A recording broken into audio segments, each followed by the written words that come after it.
Hello বন্ধুরা, সাত ভাই চম্পা গল্পটি নিশ্চয়ই আমরা শুনেছি এবং একমাত্র বোনের মাংস কেন ভাইয়েরা খেলো সেই বিষয় নিয়ে আজকের গল্পটি দেখতে থাকুন ভিডিওটি। ছোটবেলা তাদের বাবা মা মারা যায় ভাই বোনদের রেখে।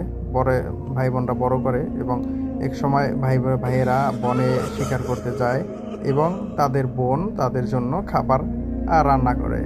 এটা বেসিক্যালি সবসময়ই এরকম অবস্থায় চলতে থাকে, তাদের বোন তাদের জন্য রান্না করে এবং তারা শিকার থেকে এসে একসাথে বোন সহকারে সাত ভাই খাবারটি খায় মজা করে।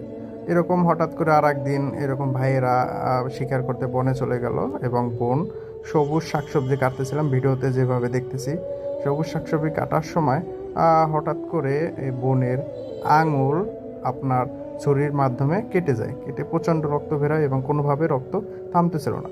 অবশেষে সেই রক্ত দিয়েই বোন তরকারিটি রান্না করলো এবং ভাইয়েরা ভাইয়েরা বন থেকে এসে শিকার থেকে এসে মজা করে সেই শাকসবজি দিয়ে ভাত খেয়ে নিল এবং এত স্বাদ কখনো আগে পায়নি এই কথাও বলল।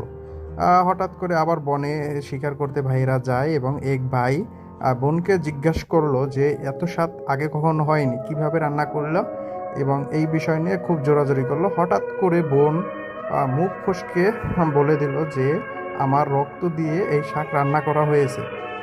এই কথা শুনে ভাইয়েরা বনে শিকার করতে যায় এবং তারা আবার আলোচনা করে যে বোনের রক্ত দিয়ে রান্না করছে, এত স্বাদ লাগছে, তাহলে বুঝতে হবে যে বোনের মাংস খেতে কত সুস্বাদু হবে। এই বলে তারা তার বোনকে মেরে ফেললো এবং তার মাংস খাওয়ার জন্য উদ্বিগ্ন হলো এবং মাংস দেখেন এই গল্পের মাধ্যমে মাংস তারা এইভাবে বোনের মাংস খেয়ে নিল। ধন্যবাদ। গল্পটি ভালো লাগলে চ্যানেলটি সাবস্ক্রাইব করুন এবং লাইক করে পাশে থাকুন।